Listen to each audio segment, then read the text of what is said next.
consistently, you can actually afford to just put it down for 5 minutes, go and make a cup of tea, give yourself some headspace, and go back to whatever is going on. So, coffee. I don't know what the Canadian thing is, but British people, I have to have tea. Well, go ahead. No, I was going to say, I think that's quite a really important point, because I think there's too many people, and you see it in general, where they actually see Twitter as their life. So everything they're doing, it's actually, they may think, I think a lot of them think they're stars on Twitter. Yet the reality is, you come away from that, and where's the real life you've got? You haven't. Yeah. And I think it's really important to be able to balance, isn't it? The kind of the supporters and fans, but equally have your own life that goes on. Yeah, really. Well, I mean, you can easily lose sight of the fact that there's probably somebody sitting next to you that would quite like your attention. That's probably really important to you, and you're sitting there on your phone. Right. And I've had to learn that in quite heavy ways. But a balance does have to be learned, and if you can create that balance and still keep everybody happy and still keep the momentum going with your music, then great. Or with any business, social media is important, but it should never turn into an all-encompassing thing, as neither should anything. So, I mean, do you have time? I mean, by the sound of things, no. But I mean, do you have any other passions other than music? No, not really, because everything that I would like to do, I mean, I roller skate occasionally, but I don't really have time. Yeah, I love roller skating. Yeah, as a kid. I've got a pair of awesome street skates that I'll go and dance on, which is good. That's cool. But generally speaking, everything that I want to do, I would like to get myself a saxophone and carry on with that, because I used to learn saxophone. I've got my clarinet, I've got my ukulele, I've got my guitar, I've got a keyboard. I'd really like to get back into playing keyboard. Yeah. But it's about finding the time to be able to do this. But I know that really, if I had extra time, it would all go back into doing something musical, because I just love it. Yeah. Everything I do revolves around music. My part-time job is at Shepherd's Bush Empire. I work behind the bar, listening and watching other bands play to thousands of people every night. So even my part-time job goes to music. Yeah. Oh, good for you. Oh, thank you. Right on. So we're gonna switch gears temporarily here, and we're gonna get to Forgotten Bee's latest spoken word. This one's called "Power of a Kiss." Dig this. The poem I'm recording today is about kissing. From kissing when you're greeting a friend to the passionate kiss that you give a lover, and also with the thinking that what if you never experience kissing or intimacy in that way. Here it goes. Soft and gentle, a soul revealed, lips meeting together, a promise sealed, light yet deep, an aching heart may weep, strengthening spirit and mind, freeing anxiety to calm and unwind, completed senses, overcoming defences, passion drawn from within, desire raised to sin, unable and unwilling to stop. The more it continues, the more inhibitions drop. A picnic in the park, a walk after dark, a chance meeting, a friendly greeting. Yet, to never embrace and accept the power of how such a touch can weaken and devour, would make an empty, lonely life that only looks to embrace trouble and strife. All right, that was Forgotten Bee, Power of a Kiss. Awesome. Yeah, that was really good, and you got a good point. But Hello. let me finish here. The whole kiss on the cheek thing. I mean, it's mainly a European thing, and that's not a slight, because like time you see it in Canada, but not too much. It's usually like a hug, a handshake, or if it's the guys, it's a fist bump, right? But, it's a man thing. Well, no. Don't touch me, bro. Don't touch me. I love you, man. Fist bump. Yeah. But you know what I mean. I mean, yeah. It's just one of those things. It's just an observation. There's nothing wrong with that, so it's not a complaint. It's just an observation. So did you enjoy it, Brian? It was beautiful. I enjoyed it. Well, it's a new area for me because I write poetry, but I'm trying to kind of take it into the spoken word. So it's all, I'm putting these on SoundCloud at the moment. Just really, it's kind of practicing. But yeah, I may actually get up and do it one day properly. Wicked, yeah, you should. There's loads of open mic nights for poetry and stuff in London. Yeah, I've heard. So you never know. There's a wicked one called Tongue and Hammer, I think, in Camden that you might want to check out. Oh, okay. Yeah, I will do. I'm writing that down now. Okay. But yeah. But at least with your poetry and spoken word, it's not like kind of beatnik or kind of hipster thing where you kind of heard it a million times, and even though it makes sense, it doesn't make sense, Well, I mean, the poets I've looked up to, have obviously it's been very political, sort of the Manchester scene. And I was thinking, would people want to hear a lot of mine? Because I have got some political ones, but it's more about love and friendship and things. But then I think, well, why not have positive stuff? It doesn't always have to be militant. And do you know what? I think it depends on the open mic that you're at. I mean, I go to one at Passing Clouds in Richmond Road, Haggerston sometimes, and you get people like Itch from the King Blues going to play to do some spoken word and stuff there, and a lot of it is political. But then a lot of it is about love and light, and the people that run it are actually Buddhist. And so they're all about positive vibes and community and stuff like that. So, it really does depend on where you're going and what you want to perform, really. But there's lots of very good open mic nights that would be very welcoming of very positive messages. So that's cool. I don't know. So, go ahead. How much longer have we got, Brian? We have enough time for another song.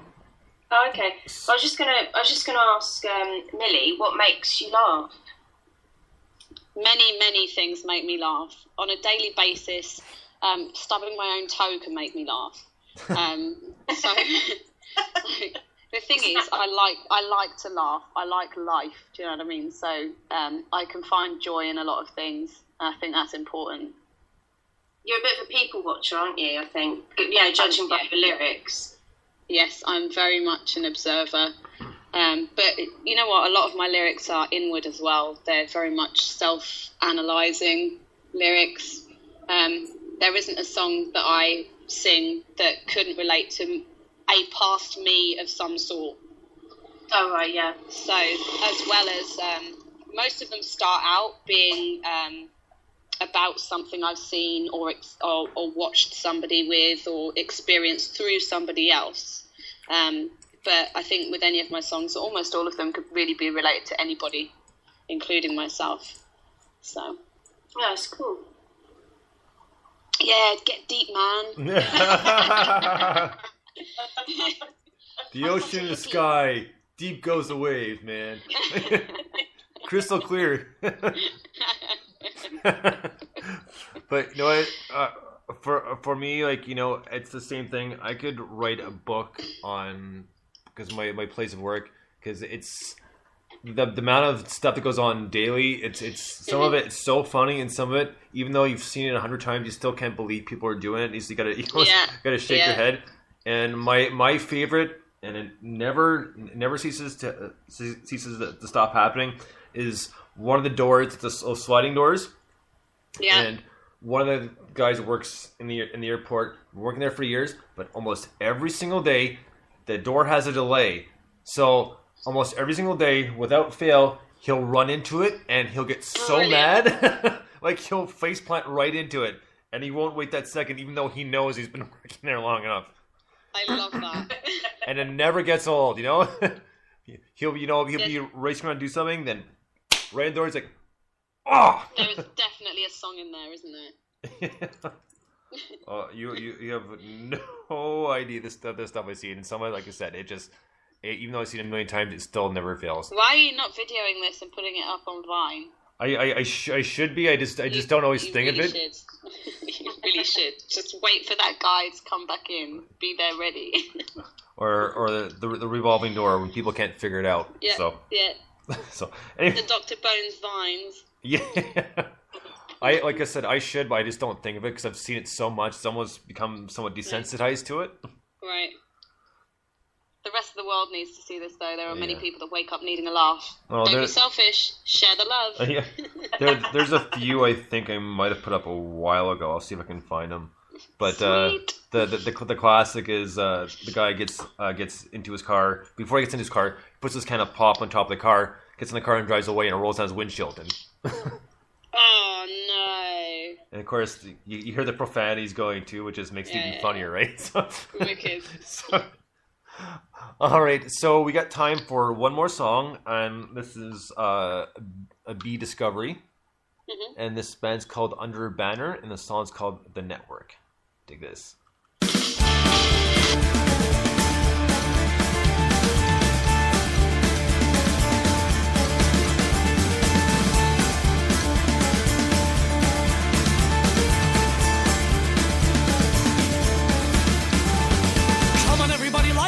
Shares of the world beyond the small blue screen ain't there.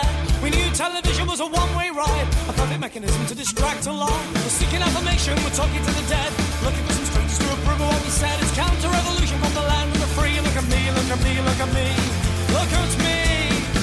And this world never seemed so small. It's easier to get lost in than before. I felt left out and left behind. This network wastes my bloody time.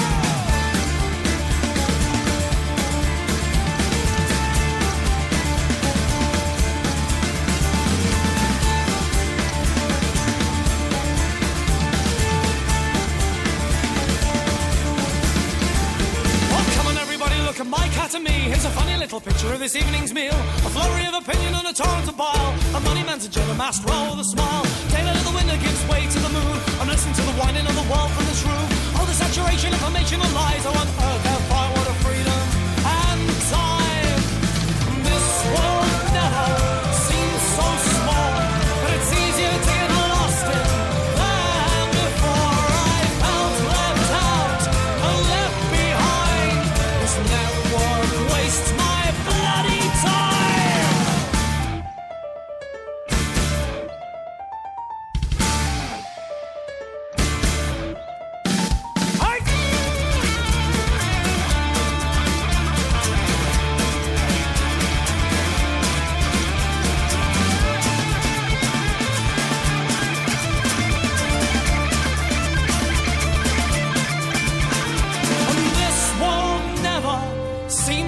Small, it's easier to get lost in than before. I felt left out and left behind. This network wastes my bloody time.